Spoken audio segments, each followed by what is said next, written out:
Baik akhwati fillah rahimani wa rahimakunallah, nasta'inu billah, kita memohon pertolongan kepada Allah Subhanahu wa taala. Hari ini kita memasuki subhanallah surah Al-Waqiah, dan kita tahu surah Al-Waqiah masyaallah berjumlah 96 ayat. Dan subhanallah, kenapa kita mentadabburi, mempelajari di antara surah-surah ya. Dan hari ini kita akan mempelajari surah Al-Waqiah karena subhanallah ada keutamaan dalam surah Al-Waqiah yang sudah menyebar di kalangan masyarakat dan ternyata bersandar pada hadis yang lemah. Maka dari itu kita perlu tidak apa-apa mengetahui apa itu hadis yang lemah tersebut, bukan untuk kita amalkan, tapi untuk kita berjaga-jaga agar tidak masuk dalam hadis-hadis yang lemah itu. Ya, bahkan para ulama mereka bukan hanya saja mengumpulkan hadis-hadis yang sahih, tapi mereka juga terkadang mengumpulkan hadis-hadis yang dhaif dengan harapan umat itu mengetahui bahwa ada banyak hadis-hadis lemah, hadis-hadis mungkar, hadis-hadis matruk, hadis-hadis palsu, maudhu' yang ada di kalangan masyarakat. Dan subhanallah banyak dari masyarakat kita yang mengamalkannya. Baik, kita akan memasuki surah Al-Waqiah. Akhwati fillah rahimani wa rahimakunallah, surah Al-Waqiah ini secara global, secara mujmal berbicara tentang hari akhir. Ya subhanallah. Dan pembicaraan hari akhir ini seharusnya kita pelajari dengan seksama, karena itulah kampung halaman kita. Kelak kita akan ke sana ya. Kelak kita akan menemui episode-episode kehidupan di hari akhir nanti ya subhanallah. Terkadang kalau kita senantiasa hidup dan mencintai atau menikmati dunia, terkadang kita lupa bahwa tempat pulang terakhir kita itu adalah negeri akhirat ya subhanallah. Dan dengan kita mengingat hari akhir, maka itu akan membuat kita semakin dekat lagi dengan Allah Subhanahu wa taala, akan semakin membuat kita bersemangat untuk beramal saleh, karena kita tahu bahwa kelak di sanalah tempat kita menerima rapot dari Allah Subhanahu wa taala. Di sanalah tempat kita berjumpa dengan orang-orang yang kita cintai, subhanallah. Dan di sanalah tempat orang-orang beriman beristirahat ya subhanallah, yaitu memasuki surganya Allah Subhanahu wa taala. Baik, Allah Subhanahu wa taala menegaskan dalam surah Al-Waqiah bahwa surah Al-Waqiah ini teman-teman adalah bagian dari surah Al-Mufassal, yaitu maksudnya Al-Mufassal itu surah-surah yang panjang yang biasanya Nabi kita Muhammad sallallahu alaihi wasallam terkadang membaca pada waktu subuh ya. Sampai subhanallah kita bisa bayangkan teman-teman, para sahabat ridwanullahi alaihim ketika mereka menjadi makmum ya subhanallah, mereka itu sangat-sangat menikmati salatnya. Ketika yang dibacakan adalah surah Al-Waqiah ya, bertambah khusyulah mereka. Derayan air mata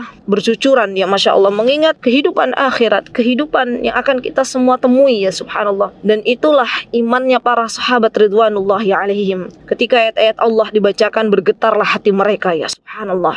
Semoga Allah Subhanahu wa taala pun melembutkan hati-hati kita, karena terkadang kita banyak mendengar ayat-ayat Allah, kita banyak mendengar nasihat, tapi tetap hati kita tidak bergetar, tapi tetap hati kita terkadang malah menjadi lebih keras ya, na'udzubillah summa na'udzubillah. Maka dari itu kita banyak berdoa, Allahumma inna na'udzubika min qalbin la yakhsha. Semoga apa yang kita dengar ya, nasihat-nasihat yang kita dengar dari surah Al-Waqiah ini diantaranya bisa melembutkan hati-hati kita. Amin, Allahumma amin. Baik, sebelum kita memasuki bagian dari surah Al-Waqiah ayat pertama, sebagaimana tadi saya sudah katakan bahwa di antara hadis yang lemah yang ada di kalangan masyarakat itu teman-teman, mereka meyakini bahwa barang siapa yang membaca surah Al-Waqiah di setiap malam, kata masyarakat nih, maka tidak ada merasakan kemiskinan selamanya. Bahkan yang lebih parah lagi, mereka itu meyakini barang siapa yang membaca surah Al-Waqiah di malam hari dan besoknya mereka mau berdagang, maka surah Al-Waqiah ini bisa menjadi penglaris dagangannya. Subhanallah, menjual ayat-ayat Allah hanya untuk sedikit kepingan-kepingan dunia.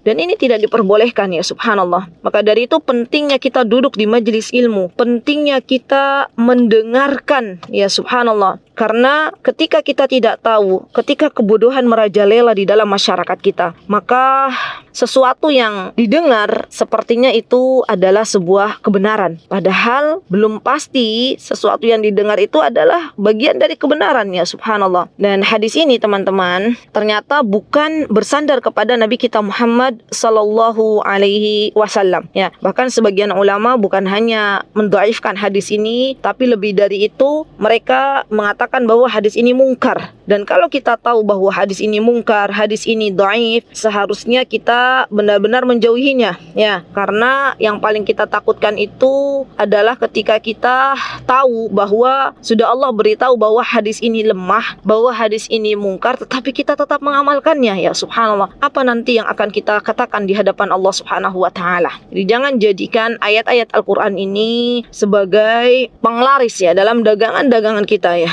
Jangan sampai kita jadikan Al-Qur'an ini untuk hanya mencari kepingan-kepingan dunia, ya. Karena sungguh akhirat itu adalah yang terbaik, ya subhanallah. Allah Subhanahu wa taala telah menyediakan banyak sekali pahala bagi siapapun yang membaca Al-Qur'an. Bahkan satu huruf Al-Qur'an Allah Subhanahu wa taala beri 10 kebaikan, ya Masya Allah. Baik akhwati fillah rahimani wa rahimakunallah. Kemudian kita masuk dalam ayat yang pertama, a'udzubillahi minasyaitonir rajim. Bismillahirrahmanirrahim. Idza waqa'atil waqi'ah. Apabila terjadi hari kiamat. Ya, para ulama mengatakan bahwa ada beberapa pendapat dalam menamakan kenapa di sini dinamakan dengan surah Al-Waqi'ah. Pendapat yang pertama bahwa Allah Subhanahu wa taala menamakan hari kiamat ya dengan Al-Waqi'ah ini karena suatu yang akan terjadi, sudah pasti terjadi. Tidak mungkin terjadi. Hari kiamat itu pasti terjadinya, tapi kita tidak tahu kapan waktunya. Ya, itu hari kiamat. Maka dari itu Allah Subhanahu wa taala banyak sekali memberitahukan kepada kita semuanya tentang keadaan hari kiamat di banyak ayat, ya subhanallah. Kemudian pendapat yang kedua, bahwa ketika Allah Subhanahu wa taala menggunakan kata Al-Waqi'ah ya di dalam surah Al-Waqi'ah ini, artinya kata para ulama bahwa di dalam hari kiamat ini banyak sekali kejadian-kejadian dahsyat yang akan Allah perlihatkan kepada hamba-hambanya, dan ini pasti terjadi. Jadi teman-teman, sekali lagi ya, kenapa Allah Subhanahu wa taala mengatakan idza waqa'atil waqi'ah, berarti ada dua. Yang pertama bahwa hari kiamat itu al-waqi', pasti akan terjadi. Yang kedua bahwa pada hari kiamat itu akan Allah tampakkan kepada hambanya kejadian-kejadian yang sangat dahsyat, kejadian-kejadian yang sangat luar biasa, ya subhanallah. Dan yang kedua ya, ketika Allah Subhanahu wa taala mengatakan bahwa surah Al-Waqi'ah ini, pendapat yang kedua bahwa akan ada kejadian-kejadian yang luar biasa, maka dari itu Allah Subhanahu wa taala banyak menamakan hari-hari kiamat dengan nama-nama yang lain. Ya coba teman-teman bisa buka di Al-Qur'an, ada terkadang kita membaca kata At-Tammah, ya artinya adalah malapetaka. Ada terkadang kita membaca As-Sakhah, ya hari ditiupnya sangkakala. Ada ketika kita membaca surah Al-Qari'ah, di situ Al-Qari'ah, ya, yaitu artinya adalah ketukan yang keras. Jadi memang subhanallah pada hari kiamat nanti Allah akan perlihatkan kejadian-kejadian yang dahsyat yang akan membuat manusia menunduk sedalam-dalamnya, yang akan membuat manusia menjadi takut, hatinya bergetar, dia tidak tahu akan dibawa kemana, ya subhanallah. Itulah hari kiamat. Dan ayat yang kedua Allah Subhanahu wa taala berfirman, "Laisa liwaqa'atiha kadzibah." Terjadinya hari kiamat ini subhanallah tidak dapat kadzibah, didustakan. Maksudnya adalah bahwa orang-orang kafir yang waktu di dunia dia tidak mempercayai adanya hari kiamat, subhanallah, mereka kelak akan melihat dengan mata kepala mereka sendiri bahwa mereka akan dibangkitkan dari kubur oleh Allah Subhanahu wa taala, dan mereka akan melihat kejadian yang sesungguhnya. Begitu pula orang-orang kafir Quraisy ya, yang dulu ketika Rasulullah sallallahu alaihi wasallam berdakwah, di antara pengingkaran mereka itu teman-teman adalah mereka tidak mempercayai adanya hari kiamat. Maka dari itu Allah akan menunjukkan kepada mereka bahwa apa yang mereka dustakan selama ini di dunia pasti akan terjadi nanti, ya. Dan mata mereka terbelalak, ya. Mereka dulu waktu di dunia mendustakan hari kiamat, kemudian Allah Subhanahu wa taala memberitahukan kepada mereka bahwa sesungguhnya hari kiamat itu akan terjadi, ya subhanallah. Baik, kemudian yang ketiga, ayat yang ketiga Allah Subhanahu wa taala berfirman khafidatur rafi'ah. Ya pada hari kiamat itu teman-teman subhanallah ada golongan-golongan yang ketika di dunia, ya, dia termasuk golongan-golongan yang mungkin ya ditinggikan oleh sebagian manusia, dihormati, dimuliakan, ternyata pada hari kiamat itu direndahkan oleh Allah Subhanahu wa taala. Sebaliknya ada golongan-golongan manusia yang ketika di dunia, dulunya waktu di dunia diremehkan oleh sebagian manusia, dan ternyata dengan amal solih yang mereka lakukan, Allah tinggikan kedudukan mereka di hari kiamat nanti. Pernah waktu itu Rasulullah Shallallahu Alaihi Wasallam ketika sedang duduk-duduk bersama para sahabat radhiyallahu alaihim, beliau melihat ada seorang laki-laki yang lewat ya, kemudian beliau bertanya kepada sahabatnya, dan sahabatnya ini tahu siapa laki-laki yang lewat ini. Yang pertama yang lewat adalah seorang bangsawan ya. Maka Rasulullah SAW bertanya kepada sahabatnya ini, ma ra'yuka fi hadza, menurutmu, pendapatmu itu seperti apa ketika engkau melihat laki-laki ini? Maka kata sahabat itu ya berkata kepada Rasulullah SAW, karena melihat dari segi zahirnya, melihat dari apa yang nampak, maka laki-laki ini, sahabat ini mengatakan kepada Rasulullah SAW, rajulun min asyrafin nas, ya, ia adalah orang yang paling mulia di antara manusia. Hadza wallahi hariyun in khotaba an yunkah. Kalau si laki-laki ini dari kalangan bangsawan ini meminang, pasti akan diterima. Jadi saking apanya ya, istilahnya dimuliakan, mungkin dengan memiliki jabatan, memiliki harta yang banyak, kalaupun dia meminang seorang wanita, pasti pinangannya tidak akan tertolak ya. Wa in syafa'an yushfa, kalaupun ada orang yang meminta bantuan, pasti dia akan kasih. Kemudian Rasulullah SAW fasakat, Rasulullah diam, dan tidak lama kemudian ada laki-laki yang lain yang lewat ya di hadapan Rasulullah SAW. Maka Rasulullah pun bertanya kembali kepada sahabat ini, ma ra'yuka fi hadza, menurutmu laki-laki ini seperti apa? Dan sahabat ini melihat secara zahir, secara nampak ya, laki-laki ini lusuh, tidak seperti yang tadi pertama. Dari pakaian kan bisa terlihat ya teman-teman. Ketika kita di dunia itu kita bisa lihat ini orang latar belakangnya seperti apa, dia orang yang punya atau yang tidak, kan bisa kelihatan, biasanya zahirnya nampak dari apa yang dipakainya, begitu ya. Kemudian yang kedua ini kata sahabat, hadza rajulun min fuqara'il muslimin, laki-laki ini adalah dari orang-orang fakir dari kalangan kaum muslimin. Sampai sahabat ini mengatakan, hadza hariyun in khotba'an la yunkah, kalaupun dia meminang seseorang, mesti pinangannya ditolak karena nggak punya harta. Dan ini fitrahnya manusia, begitu kan ya. Biasanya ya ibu-ibu, bapak-bapak itu kalau ada yang datang kepada anaknya, dia bawa mobil, apalagi mobilnya cuma berpintu 2 gitu ya. Biasanya mobil berpintu 4, dia berpintu 2 ya. Bawa mobilnya mobil yang harganya MM-an. Ya mungkin ya bisa jadi sebagian orang-orang yang awam ya ketika melihat calon menantunya seperti itu pasti akan langsung diterima, hanya melihat mobil yang dibawanya, padahal itu mobil rental misalnya. Ya subhanallah. Jadi subhanallah, kita itu terkadang hanya melihat dari apa yang nampak gitu ya, subhanallah. Dan misalnya sebaliknya, kalau ada yang datang yang melamar anaknya ya, calon menantu misalnya, dia datang dengan menggunakan sepeda butut ya misalnya, maka kemungkinan besar ditolak ya, subhanallah. Apalagi ketika ditanya apa pekerjaanmu ya, pekerjaannya takmir masjid misalnya, subhanallah. Biasanya orang tua itu akan melihat kembali ya, nanti bagaimana anakku, apa yang akan diberikan kepada anakku, subhanallah. Dia lupa bahwa Allah yang memberikan rizki ya, subhanallah. Maka dari itu kata Rasulullah SAW ya, ketika bertanya kepada sahabatnya bahwa ini laki-laki dari kalangan fuqara miskin ya, fakir miskin, sahabatnya juga mengatakan kalaupun ada yang meminta bantuan kepadanya, mesti dia tidak memberikan bantuan. Subhanallah. Apa kata Rasulullah? Ini pelajaran yang sangat berharga dari Rasulullah SAW. Kata beliau nih teman-teman, hadza khairun min mil'il ardi misla hadza. Lihat, subhanallah, laki-laki fakir dari kalangan kaum muslimin ini, ternyata kata Rasulullah SAW kedudukannya lebih baik di hadapan Allah Subhanahu wa ta'ala daripada laki-laki yang bangsawan yang tadi pertama kali datang. Ya subhanallah. Lihat teman-teman, sesungguhnya Allah tidak melihat rupa kita, Allah tidak melihat penampilan kita, tapi yang Allah lihat adalah apa yang terdapat di dalam hati kita. Yang Allah lihat adalah ketakwaan kita, subhanallah. Bukankah kita tahu bahwa Allah Subhanahu wa taala memberitahukan kita, kata Allah Subhanahu wa taala, inna akramakum indallahi atqakum, bahwa sesungguhnya yang paling mulia, subhanallah, adalah orang yang paling bertakwa di antara hamba Allah, subhanallah. Kecarilah keridhaannya Allah Jadilah hamba-hamba yang bertakwa, ya subhanallah. Karena sesungguhnya kita itu seharusnya memikirkan bagaimana juara di hadapan Allah, bukan hanya memikirkan bagaimana juara di hadapan manusia. Kita itu harusnya memikirkan bagaimana mendapatkan pujian dari Allah, bukan hanya memikirkan bagaimana mendapatkan pujian dari manusia, ya. Karena pujian manusia itu akan sirna, ya subhanallah. Dan pujian Allah, keridhaan Allah yang kita cari, ya subhanallah. Dan ini menjadi renungan sejenak bagi kita, ya teman-teman. Kadang ambisi kita itu untuk hidup di dunia bukan untuk mencari keridhaan Allah, tapi ternyata mencari keridhaannya manusia, ya subhanallah. Dan yang paling terpenting di dunia ini adalah memastikan arah tujuan kita, bahwa tujuan kita yang sesungguhnya adalah mencari keridhaannya Allah subhanahu wa ta'ala. Bukan ingin dilihat oleh orang lain, bukan pula ingin agar orang lain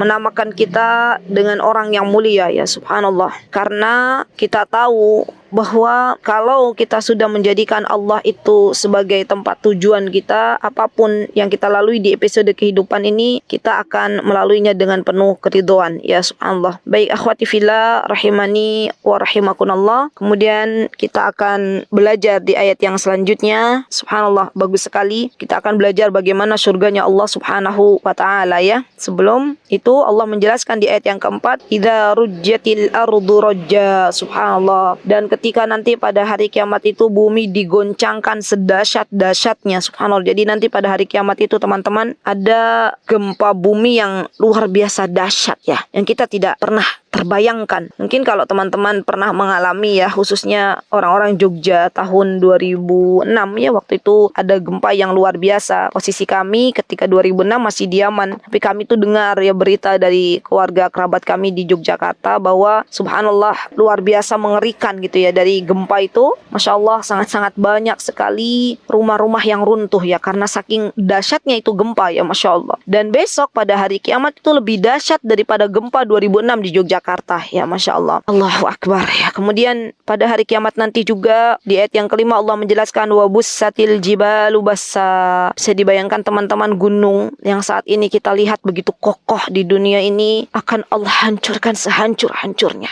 Seperti ketika seseorang menghancurkan tepung. Jadi kalau tepung itu kan kita lihat, kalau kita pegang itu kan sangat-sangat halus, ya teman-teman, ya subhanallah. Di ulama mengatakan bahwa biasanya kata bassa di sini bussa. Jadi kata bassa itu dalam bahasa Arab itu diartikan adalah tepung yang dihancurkan. Bisa dibayangkan teman-teman, gunung yang begitu kokoh yang menjadi pasak dari bumi Allah subhanahu wa ta'ala, besok Allah akan hancurkan sehancur-hancurnya, ya subhanallah. Seperti debu-debu yang berterbangan, begitu, ya. Kan ada tuh di dalam ayat yang selanjutnya ketika Allah mengatakan fakanat haba'am mumbassa, ya, maka jadilah gunung tersebut, ya, seperti debu yang berterbangan. Allahu Akbar. Gunung tuh yang awalnya kokoh, subhanallah, Allah akan hancurkan, Allah akan terbangkan, ya subhanallah. Allah akan tabrakkan dari satu gunung ke gunung lainnya, subhanallah. Ini kejadian yang sangat mengerikan, ya subhanallah. Allahu Akbar, ya. Kita membayangkannya aja ngeri banget, ya teman-teman, ya Allah, ya. Kalau mungkin di tempatnya teman-teman ada pernah terjadi sebuah kejadian, ya, tsunami atau misalnya kejadian gunung meletus, itu kan kita bisa lihat, ya, ketakutan hamba-hamba Allah itu begitu luar biasa, ya, sampai-sampai di antara mereka tuh ada yang lupa, ya, kalau di dalam rumahnya masih ada ibunya, masih ada anaknya, masih ada pasangannya. Mereka lari sekencang-kencangnya menyelamatkan dirinya, ya subhanallah. Begitulah kondisi pada hari kiamat nanti, ya. Orang yang hamil, dia lupa bahwa dia sedang hamil, akhirnya melahirkan padahal belum waktunya, ya subhanallah. Allahu Akbar, ya. Jadi kejadiannya tuh ngeri banget, subhanallah. Dan nanti besok di hari kiamat ini teman-teman, ya subhanallah, Allah akan golongkan manusia ke dalam 3 golongan. Kata Allah subhanahu wa ta'ala di ayat yang ke-7, wa kuntum azwaja salasa. Dan Allah akan jadikan manusia, hamba-hamba Allah itu ke dalam 3 golongan. Golongan yang pertama adalah fa ashabul maimanah. Ma ashabul maimanah. Allah akan menjelaskan golongan yang pertama adalah golongan kanan, ya, maimanah. Golongan yang kelak nanti mereka akan mendapatkan buku rapot. Kalau kemarin anak-anak kita dapat rapot, ya subhanallah, besok pada hari kiamat nih kita yang akan dapat rapot, yang kita akan lihat hasil dari amal solih kita atau amal buruk kita yang kita lakukan di dunia. Semua terpampang jelas, dan rapot inilah yang harus benar-benar benar-benar kita fokuskan ya teman-teman. Di kemarin bagi emak-emak yang telah menerima rapot dari putra-putrinya, jangan pernah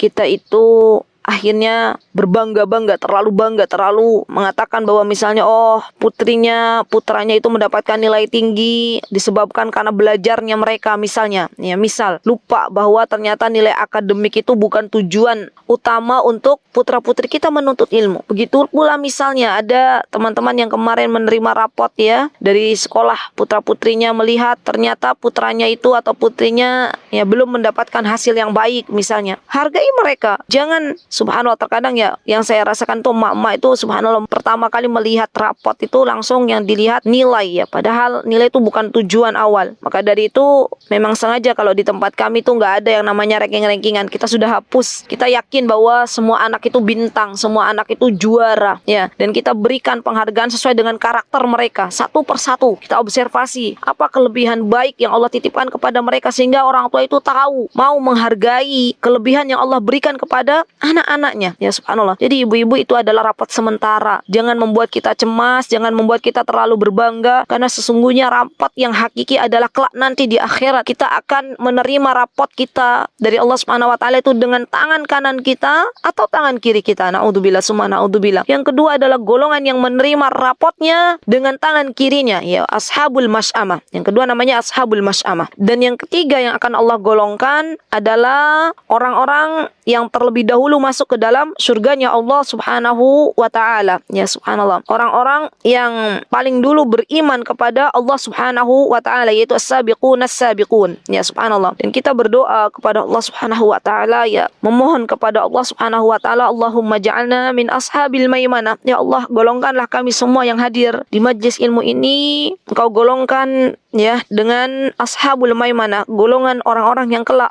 akan menerima rapot kita dari Allah dengan tangan kanan kita. Amin. Allahumma amin. Baik, kemudian Allah Subhanahu wa taala menjelaskan di ayat yang selanjutnya ya, subhanallah. Kata Allah Subhanahu wa taala di ayat yang ke-11, ulaikal muqarrabun. Ya, subhanallah, orang-orang ashabul maimanah, orang-orang yang menerima rapot dengan tangan kanannya, mereka adalah orang-orang yang dulu dekat dengan Allah Subhanahu wa taala di dunia. Fokusnya ia adalah Allah Subhanahu wa taala. Allah lagi dan Allah lagi. Inilah orang-orang yang akan mendapatkan kebahagiaan di akhirat nanti ya, subhanallah. Dan di dunia ini teman-teman ketahuilah bahwa puncak keindahan hidup kita ya, yang seharusnya kita rindukan adalah ketika kita bisa bermunajat, bisa bermesraan dengan Allah Subhanahu wa taala. Itulah puncak keindahan kehidupan dunia. Tidak ada lagi teman-teman. Karena apa yang kita kejar dari dunia ya, nikmat dunia ini tidak akan lama. Ya, subhanallah. Maka jadikanlah satu-satunya harapan di hati kita teman-teman adalah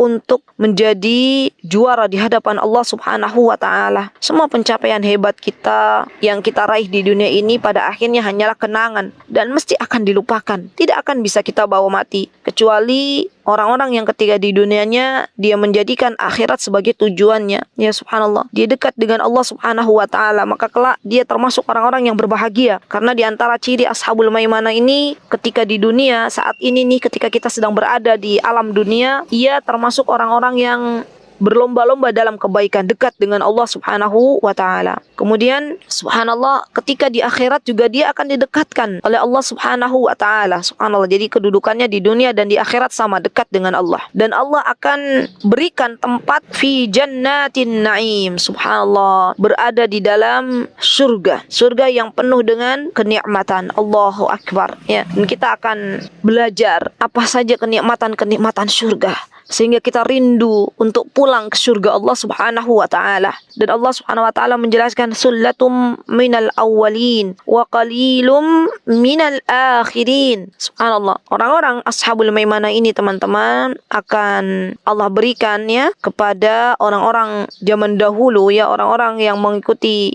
Rasulullah sallallahu alaihi wasallam dari kalangan sahabat, mereka orang-orang para tabi'in, atba'ut tabi'in, mereka lah orang-orang yang mendapatkan ashabul maimanah. Jadi orang-orang golongan terdahulu itu besar mendapatkan kesempatan untuk menjadi ashabul maimanah, dan sedikit dari orang-orang yang kemudian, maksudnya orang-orang semakin kesini itu mereka semakin sedikit yang mendapatkan ashabul maimanah. Subhanallah. Kemudian Allah Subhanahu wa taala menjelaskan ya, subhanallah, bahwa ketika Allah mengatakan ya, sullatum minal awwalin wa qalilum minal akhirin, bahwa kita tahu ya subhanallah, orang-orang terdahulu dari kalangan sahabat ridwanullahi alaihim adalah terbaik. Kita tahu bahwa Rasulullah SAW mengatakan khairu ummati qarni tsummal ladzina yalunahum tsummal ladzina yalunahum. Sebaik-baik umatku adalah orang-orang yang hidup pada zamanku, ya kemudian orang-orang yang datang setelah mereka, kemudian orang-orang yang datang setelah mereka, ya subhanallah. Tapi kita berdoa, tapi ya teman-teman subhanallah, berbaik sangka kepada Allah bahwa sesungguhnya kita terus memohon agar kita digolongkan dari ashabul maimanah, walaupun mungkin jumlahnya tidak sebanyaknya jumlah orang-orang yang telah mengikuti Rasulullah SAW dari kalangan para sahabat, dari kalangan para tabi'in dan atba'ut tabi'in. Baik, kemudian Allah Subhanahu wa taala mulai menjelaskan kenikmatan-kenikmatan surga. Yuk kita belajar lagi teman-teman, sehingga kita tahu bahwa ternyata kenikmatan surga itu lebih daripada kenikmatan dunia, ya subhanallah. Besok kata Allah Subhanahu wa taala, orang-orang yang memasuki surganya Allah Subhanahu wa taala, mereka akan berada ya pada surur. Surur itu kayak ranjang-ranjang ya, dipan-dipan ya subhanallah. Yang mana dipannya tersebut Allah berikan bukan dipan yang murahan seperti di dunia, tapi dipannya itu subhanallah dihiasi dengan emas dan permata. Subhanallah. Di Allah menjelaskan ala sururim maudunah muttaqiina 'alaiha mutaqabilin. Allahu akbar. Penduduk surga ini teman-teman, besok Allah akan berikan sebuah tempat ya, tempat di mana dia duduk di atas dipan-dipan tersebut, yang mana dipannya itu sangat-sangat indah, dihiasi dengan emas dan permata. Dan jangan sampai kita bayangkan emas permata di dunia ini, emas permata di dunia itu kan subhanallah beda-beda levelnya ya, berkarat-karat gitu kan.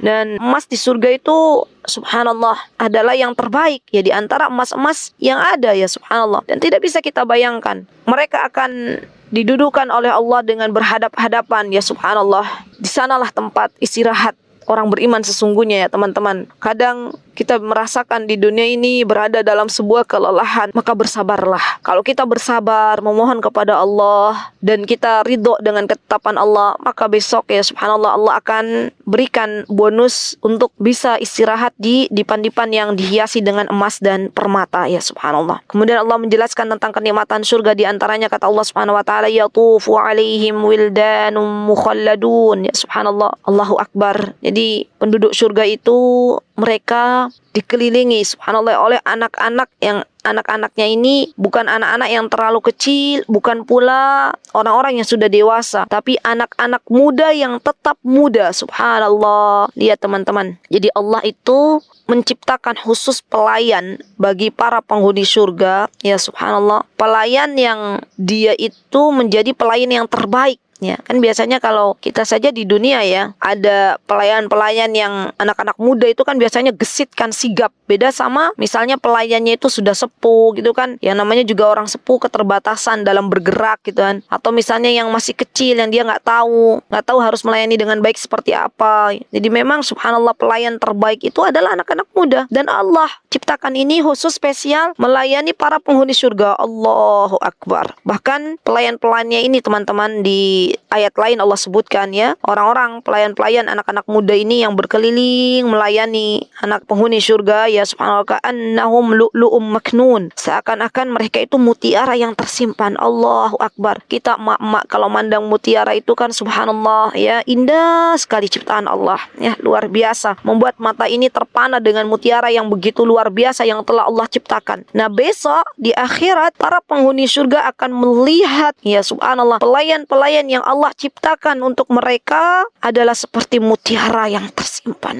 Allahu akbar. Allahumma ja'alna min ahlil jannah. Allahumma inna nas'alukal jannah wa na'udzubika minan nar. Allahumma inna nas'alukal jannah wa na'udzubika minan nar. Allahumma inna nas'alukal jannah ma qarraba ilaiha min qaulin aw amalin wa na'udzubika minan nar qarraba ilaiha min qaulin aw amalin. Lihat teman-teman, kita diberitahu oleh Allah Subhanahu wa taala, pelayannya saja kita sudah kangen ya. Kita sudah ingin ya subhanallah dilayani, kita ingin subhanallah dimasukkan ke dalam surganya Allah Subhanahu wa ta'ala. Ya subhanallah. Kemudian pelayan tersebut ya subhanallah digambarkan oleh Allah Subhanahu wa taala dalam surah Al-Waqiah ini di ayat yang ke-18, bi akwab wa abarik wa ka'sim min ma'in. Subhanallah. Pelayan ini teman-teman membawa gelas ya subhanallah, membawa ketel-ketel gitu ya. yang berisikan minuman, ya subhanallah, yang mana minuman ini diambil dari air yang mengalir. Subhanallah, Allahu Akbar, Allahu Akbar, subhanallah, subhanallah.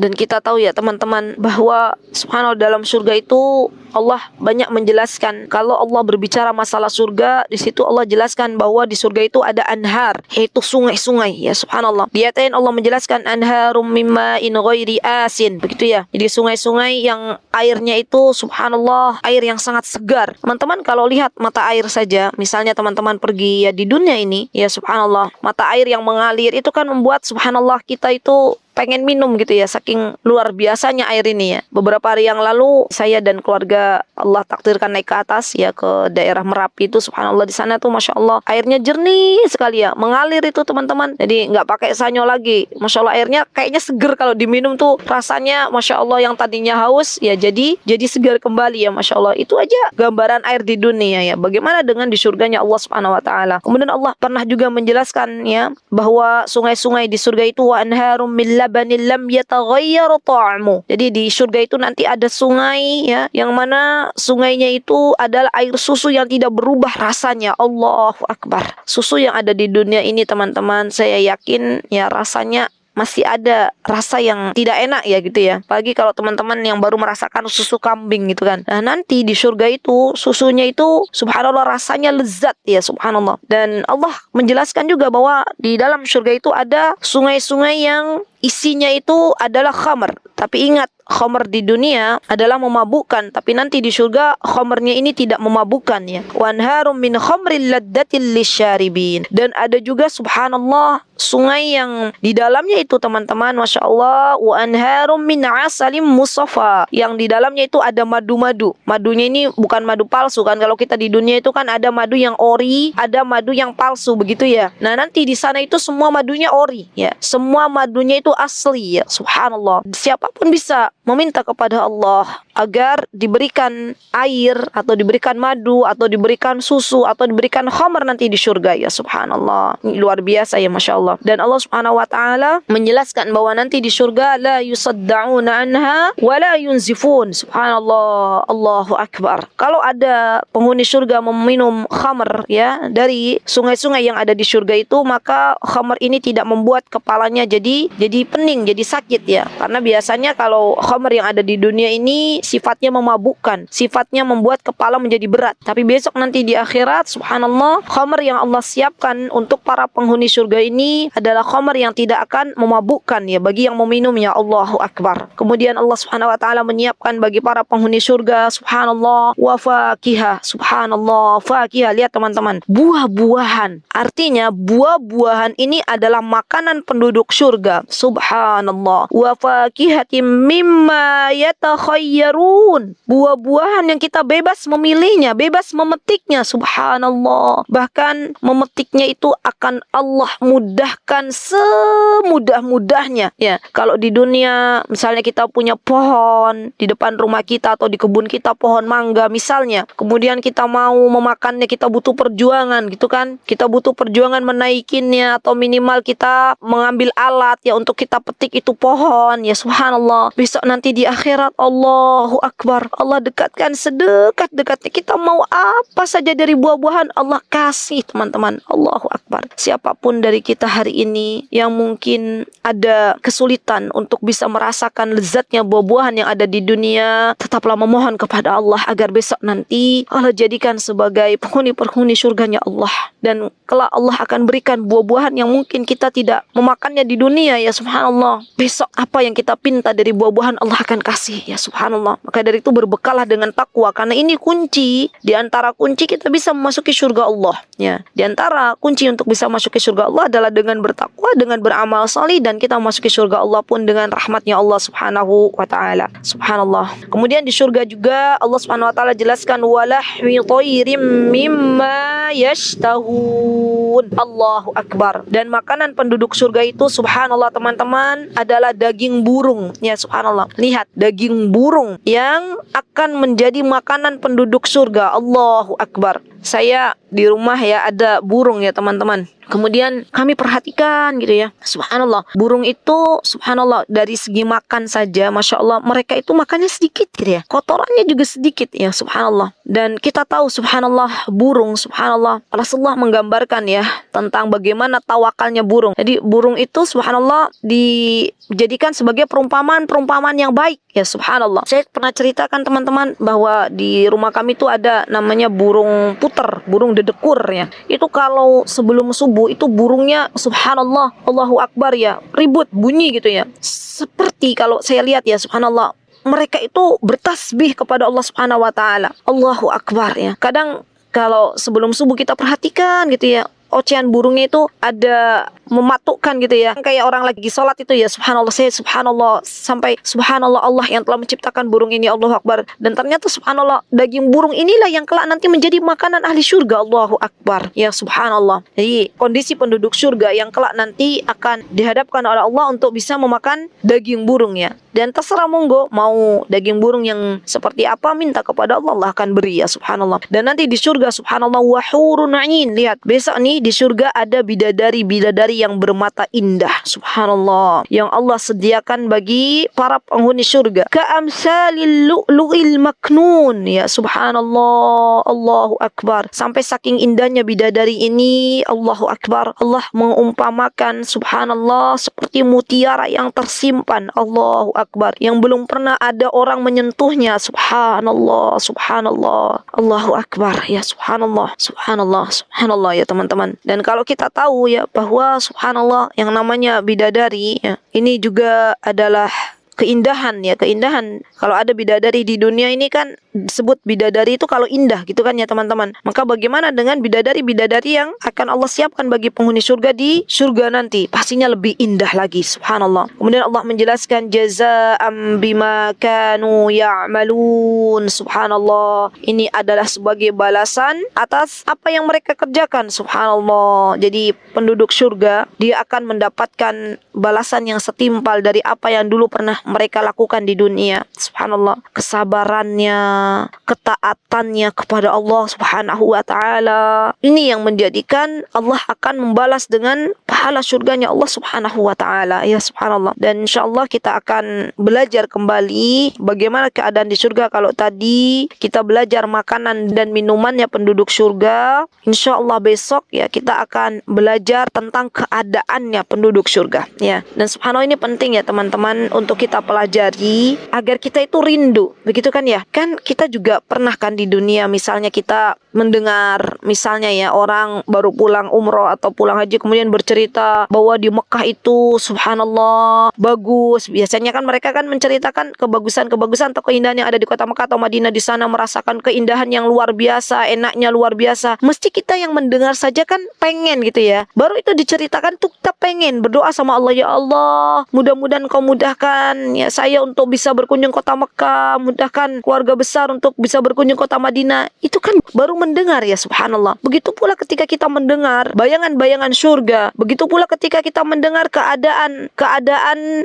penghuni surganya Allah, maka kita akan rindu. Kita berdoa kepada Allah, Allahumma inna nas'alukal jannah, ya Allah golongkanlah kami sebagai calon-calon penghuni surgamu. Tapi kalau kita tidak pernah mendengar, kita tidak bisa membayangkan, kita pun tidak rindu dengan tempat tersebut ya, subhanallah. Dan semoga nanti ya di pekan depan kita bisa belajar kembali, Allah berikan kesempatan kepada kita tentang bagaimana keadaan penduduk surganya Allah Subhanahu wa taala, sehingga harapannya ketika kita beramal solih, yang kita inginkan adalah apa yang ada di sisi Allah Subhanahu wa taala. Baik akhwati fillah rahimani wa rahimakumullah, saya akhiri dengan sebuah doa ya, Allahumma ja'alna min ahlil jannah, Allahumma inna nas'alukal huda wat tuqa wal afafa wal ghina. Aqulu qawli hadza wa astaghfirullah li wa lakum wa akhiru da'wana alhamdulillahi rabbil alamin. Jazakumullahu khairan katsira. Assalamualaikum warahmatullahi wabarakatuh.